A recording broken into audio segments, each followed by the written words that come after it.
C'est un ami sociologue qui m'a indiqué la deuxième étape de ce voyage, une filiale du groupe américain 3M.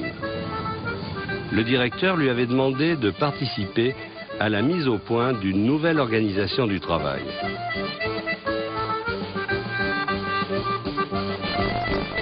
Chaque jour, des camions remplis d'abrasifs, de scotch-brit, de post-it, de rouleaux de scotch sortent d'ici. Des objets dont on imagine mal aujourd'hui pouvoir se passer.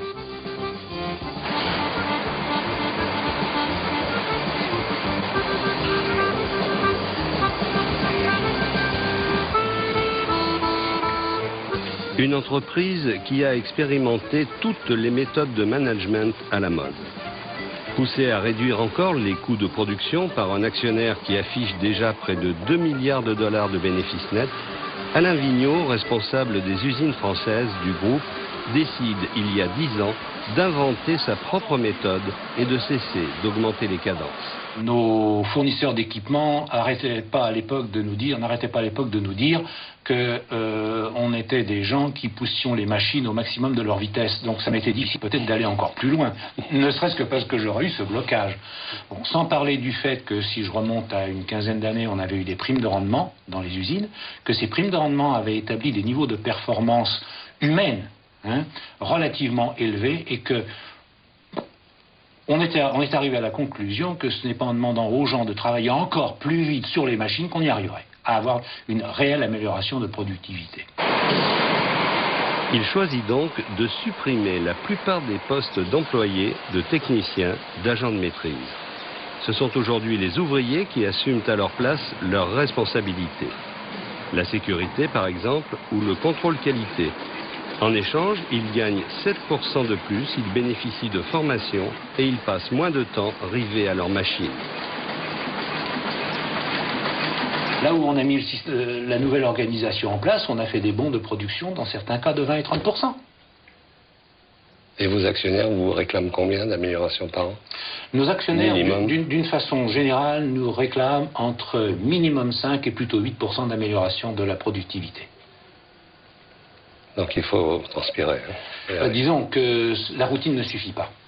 Alors attention, la productivité vient d'une organisation, vient de la productivité archi-classique, mais peut venir aussi de l'introduction de nouvelles technologies. Dans ce 8%, il peut y avoir aussi le fait qu'on mette une nouvelle machine d'une nouvelle génération. Donc les 8% ne se font pas simplement en demandant aux gens de faire 8%, mais ça peut être aussi en mettant de l'argent dans le commerce pour faire ces 8%. 8% par an? Par an. Ah oui. Ils font pas de cadeaux, hein? Non. Non, mais de ce fait-là, on existe encore. Pièce maîtresse de la nouvelle organisation du travail, les contrascopes ou contrats de progression de compétences. Objectif, la création d'un nouveau type d'opérateur que l'on peut plus facilement muter en cas de besoin d'une ligne de production à l'autre et dont les horaires peuvent varier de 32 à 48 heures par semaine. Une évolution qui semble séduire les jeunes opérateurs comme Laurent Léchaudet, conducteur de ligne. On a l'impression d'être mieux considérés, on travaille pour nous-mêmes, on s'organise nous-mêmes. Je trouve qu'on gère mieux le travail. En fin de compte, comme on travaille sur les lignes, on sait comment ça se passe, donc on est plus à même de s'occuper des lignes, en flux et en dépannage. Mais maintenant... On vous sent très isolé quand même sur vos lignes, chacun en face de sa machine. Oui, mais normalement, on tourne sur les équipements. Ici, on est tous polyvalents sur tous les équipements. Donc on tourne, il y en a qui ont des points forts sur la maintenance, d'autres qui sont plus points forts sur le flux. Donc quand on a des problèmes de cette nature-là, on s'échange les rôles et ça se passe très bien. Ça casse la monotonie du travail.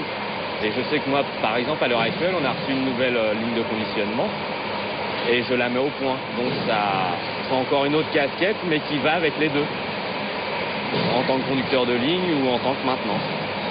Donc c'est très bien. Un peu comme du travail d'ingénieur, là, la mise au point. Je travaille avec des ingénieurs. Ouais. J'aide les ingénieurs, eux c'est en gros les têtes pensantes et nous on les aide de nos connaissances en production, quoi. Si on a une bonne relation, c'est bien. On se tutoie avec eux? Ouais. Oui, le tutoiement, il est de rigueur, c'est bien. On s'appelle par nos prénoms, il n'y a pas de monsieur, c'est bien. L'ambiance a beaucoup changé avec toutes ces modifications. Ouais, on pense pas trop qu'on vient travailler, quoi. C'est une bonne ambiance. Non, c'est bien, on se sent bien, c'est bon. Moi, je vois pas le temps passer. Alain Doublet, délégué Force ouvrière, et lui aussi conducteur de ligne, ne partage guère cet enthousiasme. C'est plutôt mieux, oui et non. C'est bien parce que chaque personne est responsable de ce qu'il fait et c'est un plus. D'un autre côté, ça permet des postes qui étaient accessibles à des opérateurs qui aujourd'hui sont supprimés. Et ben, un opérateur aujourd'hui à ce problème, à passer 50 ans, il a encore à faire des équipes et à travailler sur la même production. Il n'a plus de possibilité d'évolution. Je vois bien ce que gagne le patronat, je vois moins bien ce que gagne, mis à part au quotidien, 1 heure par jour, l'impression de faire quelque chose de différent. Mais ce que gagne à long terme l'ouvrier, je vois mal. Et puis, au détour d'une allée de l'atelier abrasif, une scène d'un autre temps.